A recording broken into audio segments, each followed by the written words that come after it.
Halo Saula, Halo. selamat datang di channelku.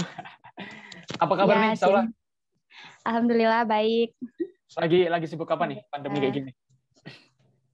Pandemi gini sih lagi sibuk ngerjain tugas akhir aja sih, sama cari-cari kerja part time gitu.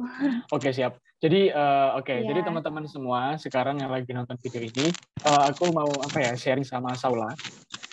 Jadi Saula ini adalah salah satu mahasiswa dari pendidikan bahasa Jepang gitu. Jadi pengennya nanti mungkin teman-teman yang sekarang interest nih dengan bahasa Jepang, siapa tahu bisa menjadikan referensi pendidikan bahasa Jepang untuk nantinya melanjutkan ke jenjang perguruan tinggi gitu. Nah, Saula sebelum aku lanjut ke pertanyaan selanjutnya, aku mau tanya dulu nih, why you choose Boleh. this major? Kenapa kamu milih jurusan pendidikan bahasa Jepang? Oh ya, ini sebelumnya udah sering ditanyain sih sama teman-teman yang udah lama nggak pernah ketemu gitu. Ya sebenarnya pertamanya tuh karena suka nonton anime waktu SMP. Soalnya dari teman gitu kan, dari kakak kelas, dia itu suka racunin anime terus gitu, dan katanya tuh ini rame loh gitu. Akhirnya keterusan nonton, terus ke bawah-bawah sampai SMA. Nah SMA tuh tapi nambah-nambah gitu loh, jadi nggak cuma suka anime doang, tapi suka berbau Jepang gitu, suka hal-hal yang berbau Jepang. Soalnya ditambah lagi tuh waktu SMA dikasih lintas minat bahasa Jepang. Akhirnya jadi suka budayanya, bahasanya gitu. Nah, terus yang kedua, lama-kelamaan tuh karena hal yang disuka itu tadi, nah jadinya tertarik deh buat nyoba jadi gimana ya kalau ngajarin bahasa Jepang tuh ke orang-orang gitu. Jadi akhirnya tuh ke bawah lagi ambisinya pengen belajar bahasa Jepang lebih dalam lagi gitu. Ya, akhirnya lah jadi milih bahasa Jepang gitu. Oke, nah bahasa Jepang ini kan yang seperti kita tahu bukan bahasa ibu kita ya, Saula ya. Iya. Dan kalau yang kita lihat cara menulisnya juga beda gitu hurufnya.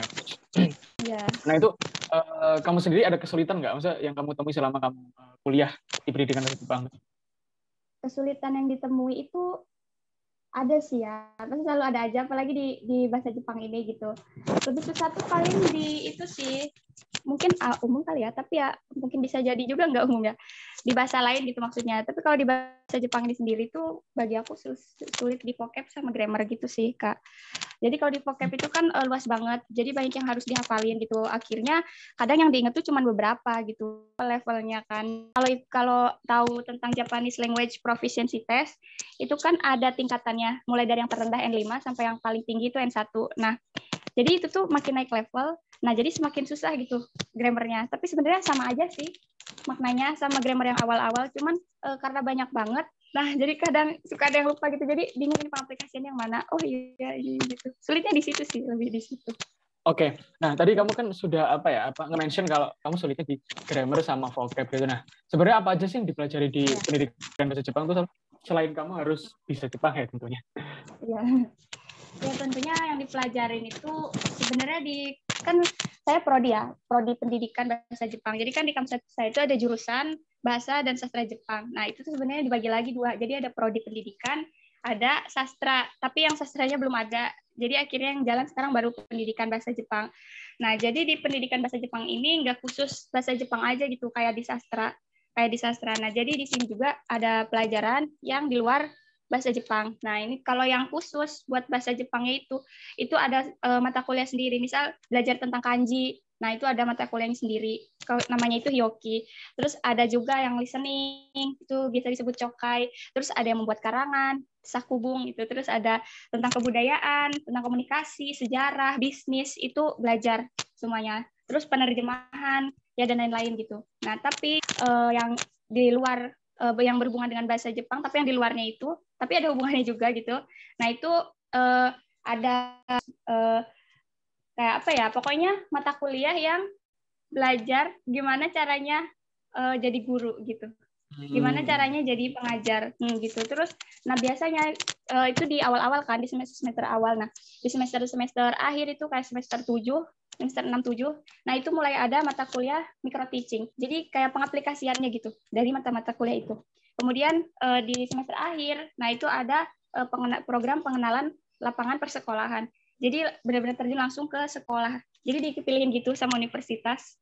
Terus ya gitu semua dikelompokin, ngajar di sekolah-sekolah yang ada di Jawa Timur gitu sih mata kuliahnya kalau pendidikan. Mantap. Berarti nggak hanya tentang bagaimana caranya kamu bisa mengucap bahasa Jepang, tapi bagaimana cara mengajarnya, terus juga ada pendidikan, ada mata kuliah tentang sejarah, budaya dan lain sebagainya gitu ya. Ya, betul banget. Gitu. Nah, nah, seperti yang aku mention di awal tadi kan ini bukan bahasa ibu kita ya, Saula ya. Ya. Bagaimana sih caranya kamu belajar bahasa ini gitu? Apakah yang kamu bilang dengan nonton anime atau mungkin kamu ada practice conversation sama native yang ada di sana gitu? Seperti apa sih kamu belajar bahasa ini? Kan tentunya semua orang beda-beda ya cara belajarnya. Nah, kalau saya sendiri, ini misal ketika belajar grammar nih, nah, misal jadi banyak baca-bacaan kayak gitu, banyak baca-bacaan supaya benar-benar paham ini pengaplikasiannya tuh kayak gimana. Jadi selain baca-bacaan juga banyak apa ya istilahnya itu kaiwa itu bahasa Indonesianya.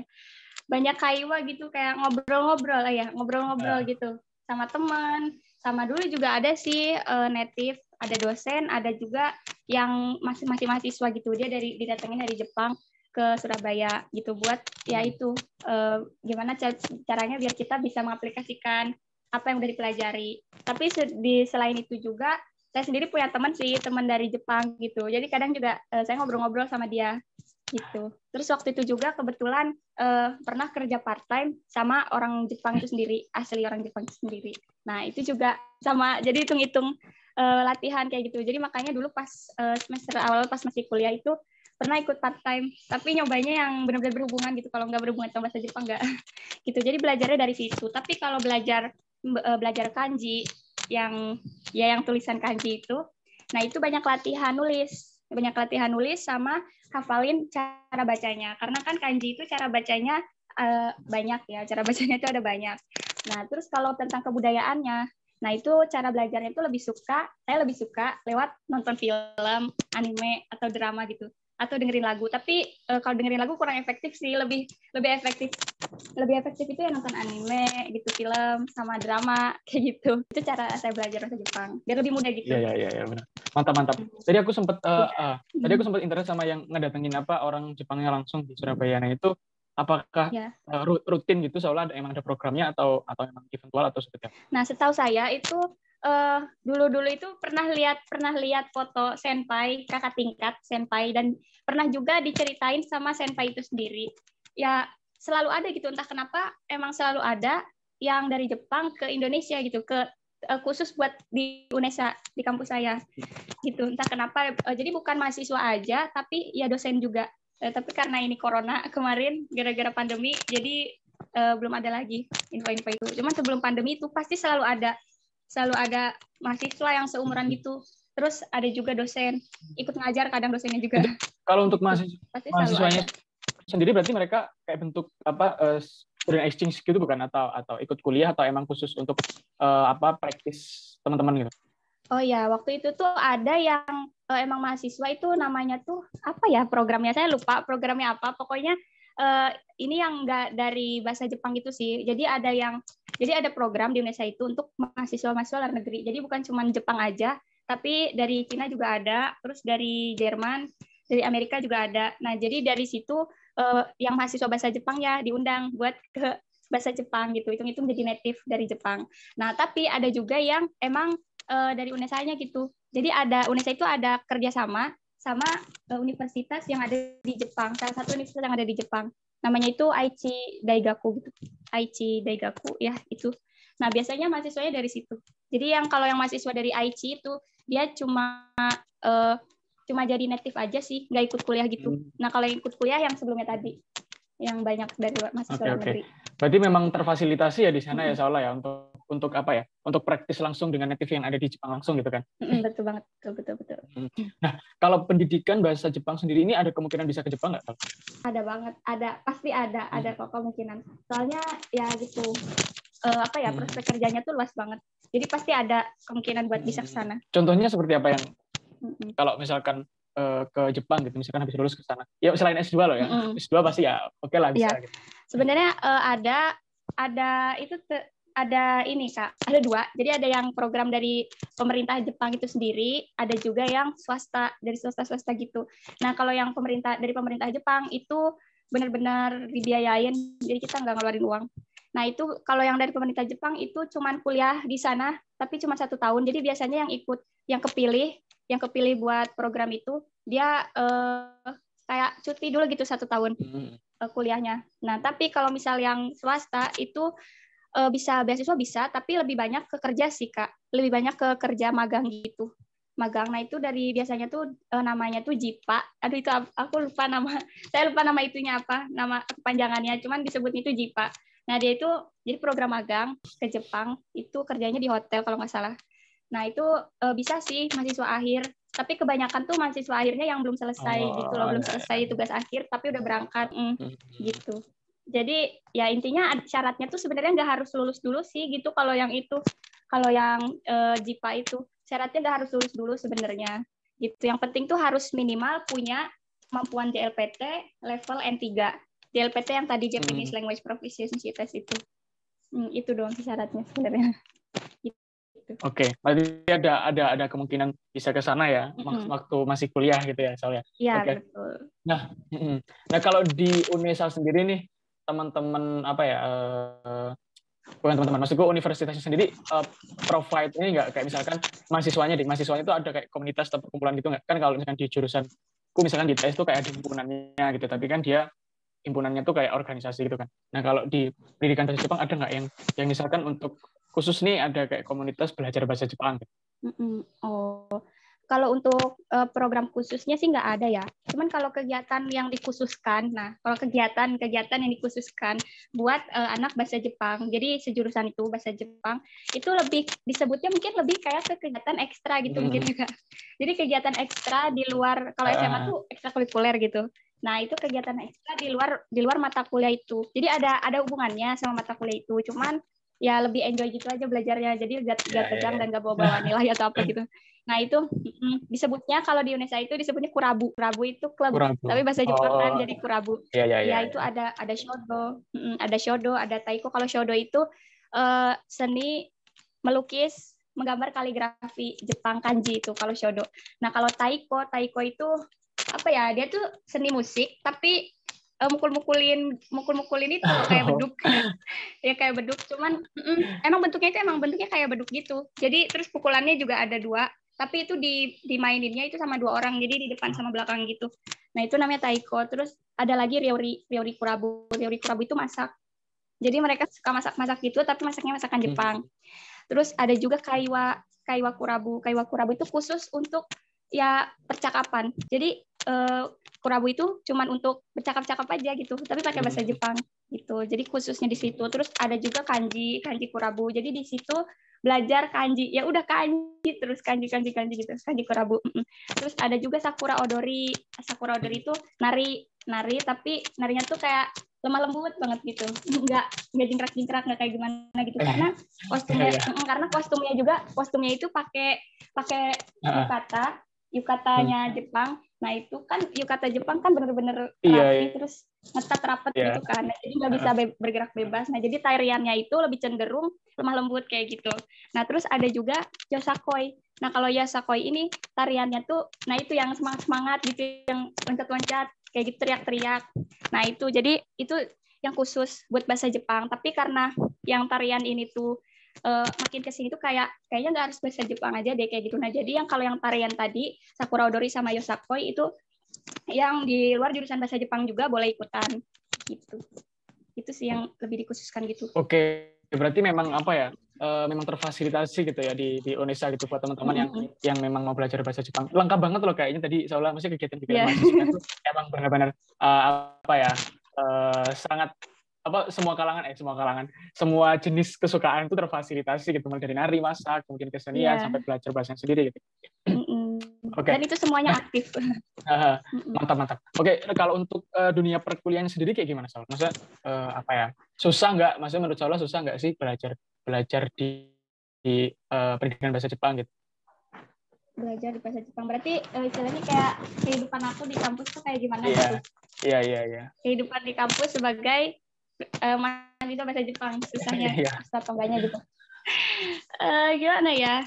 Jadi sebenarnya kalau misal terpaku sama pelajaran terus itu susah sih kayaknya, soalnya apa ya, kadang juga merasa tertekan kalau terlalu fokus terus-terusan gitu. Jadi kadang di kampus itu juga suka apa namanya, ngadain acara kayak gitu. Jadi saya ikut kepanitiaannya gitu. Jadi itu pas awal-awal semester. Jadi lebih sering ikut kegiatan sama kepanitiaan gitu biar gak terlalu pusing gitu loh sama itu, karena kan ya sulit sih gitu.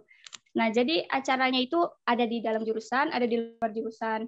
Nah, kalau yang di dalam jurusan itu saya ikut SKI. Jadi SKI itu kayak klub agama Islam, tapi di jurusan aja.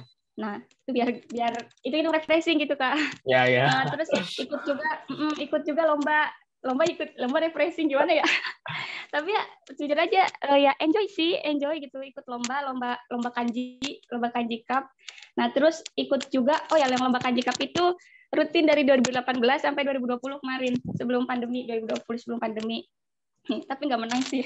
Tapi dari situ tuh tapi dari situ tuh kelihatan gitu, jadi biar nggak terlalu pusing gitu, dan emang kerasa gitu enjoy-nya, terus bareng teman-teman kayak gitu. Nah, terus kadang juga itu kan kegiatan ya.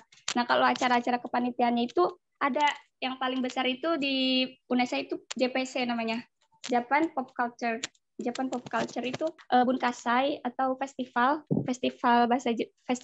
budaya Jepang. Nah, itu biasanya 2 hari. Nah, itu kan ada hari pertama itu biasanya lomba-lomba akademik kayak gitu, lomba-lomba akademik.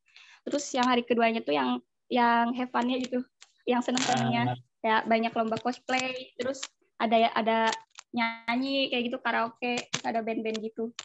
Iya, jadi ikut kayak gitu sih. Kalau yang di luar jurusannya banyak sih yang di luar jurusan. Ikut kepanitiaan BEM, tapi nggak ikut BEM, tapi ikut kepanitiaannya kayak gitu. Terus ikut ormada. Nah, kalau sekarang udah pada nggak ikut.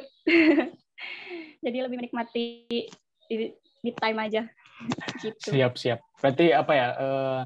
Di sela-sela kepusingan dan kerutan kuliah, tapi tetap ada apa ya, fasilitas atau kegiatan-kegiatan yang bisa bisa dikatakan refreshing lah ya, bisa nge-refresh otak gitu. Okay. Nah, kalau untuk teman-temanmu sendiri nih, Saula, teman-temanmu di lingkunganmu kira-kira support nggak? Maksudnya saling support nggak, kan karena ini bahasa yang ya nggak mudah lah. Maksudnya kita belajar bahasa praktis lah ya, yang harusnya ada praktek antar teman gitu. Nah, suportif nggak sih di lingkungan Unesa untuk belajar bahasa?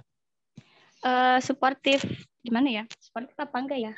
Kalau di jurusan saya itu lebih ke biasa aja ya kayaknya.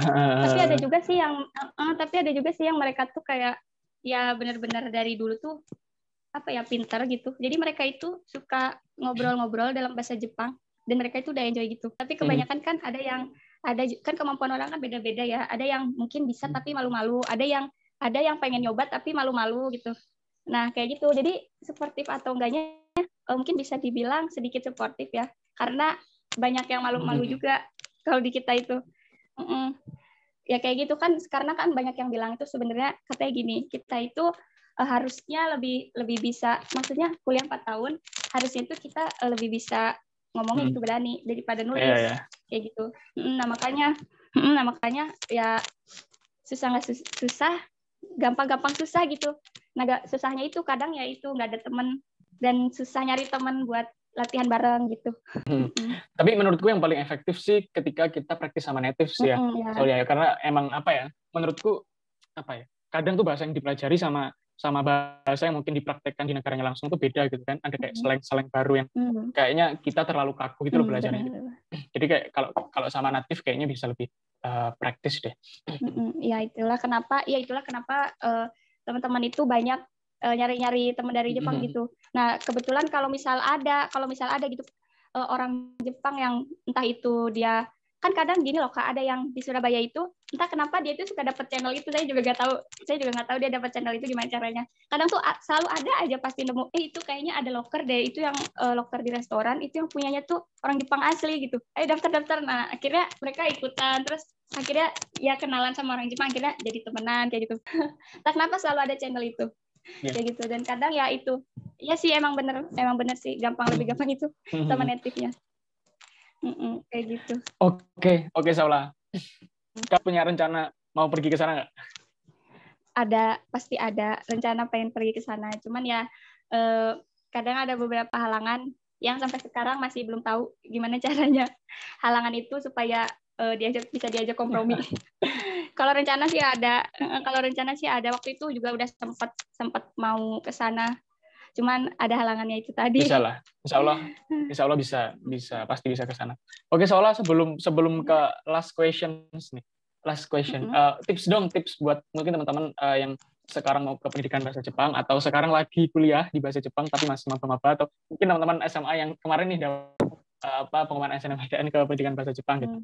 Tips buat bisa survive nih sampai terakhir kan, Saula ini udah skripsian ya. Tips buat bisa survive tuh kayak gimana, Pak Saula?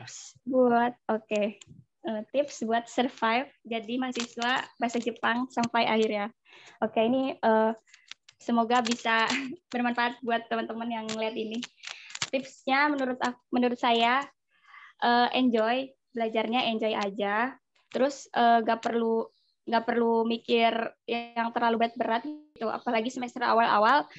Semester awal-awal itu perjalanan itu masih panjang. Jadi nggak perlu mikir yang belum seharusnya dipikirin. Pokoknya ya ikuti dulu aja alur waktunya. Nah, dengan begitu insya Allah pasti bisa melalui segala kesulitan. Ya, pokoknya intinya enjoy aja. Terus kegiatan boleh ikut kegiatan boleh aja, tapi di porsi supaya ya bisa benar-benar bagi waktu sama mata kuliah yang di kampus gitu. Karena yang utama kan belajar di kampus gitu.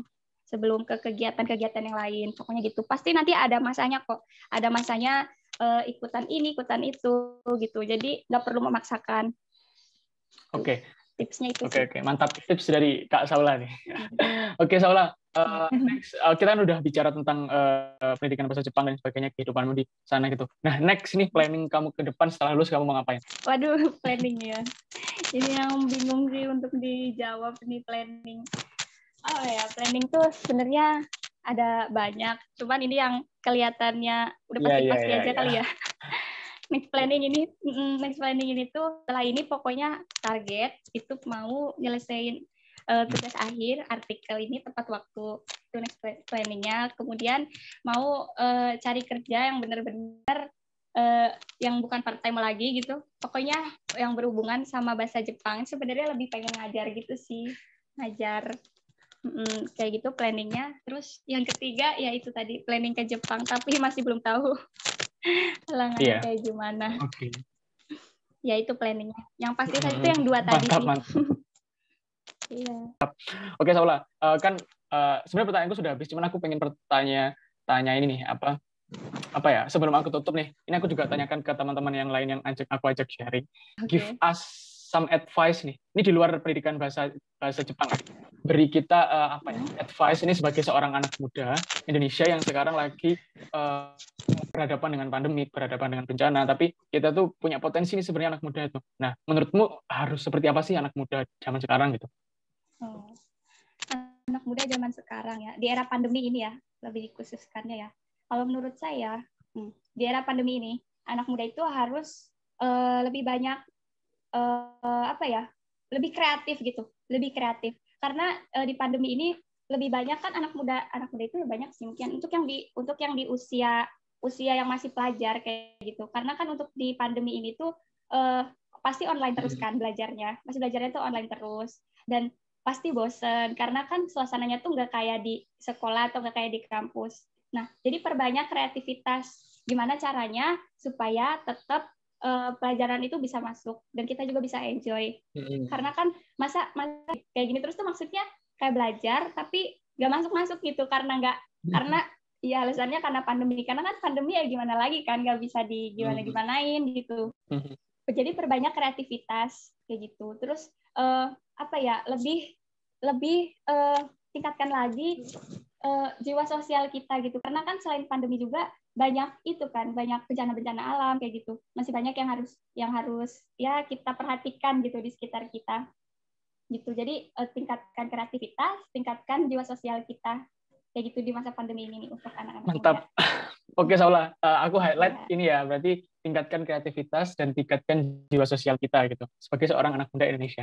Oke, Saula, thank you banget sudah mau meluangkan waktunya untuk sharing di channel YouTubeku. Semoga teman-teman sekarang nih yang lagi nonton, yang pengen masuk ke pendidikan bahasa Jepang, seru lah ya. Maksudnya dari cerita Saula itu seru banget gitu menjadi seorang mahasiswa pendidikan bahasa Jepang gitu. Semoga bisa bermanfaat dan semoga planning Saula nih ke depannya bisa tercapai dengan lancar dan bisa pergi ke sana gitu tanpa halangan apapun.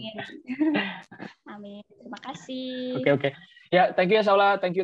Maaf kalau mengganggu waktunya. Thank you udah sharing. Sampai jumpa. Sampai jumpa lagi Saula. Semoga kita bisa ketemu offline. Dadah. Oke, terima kasih juga.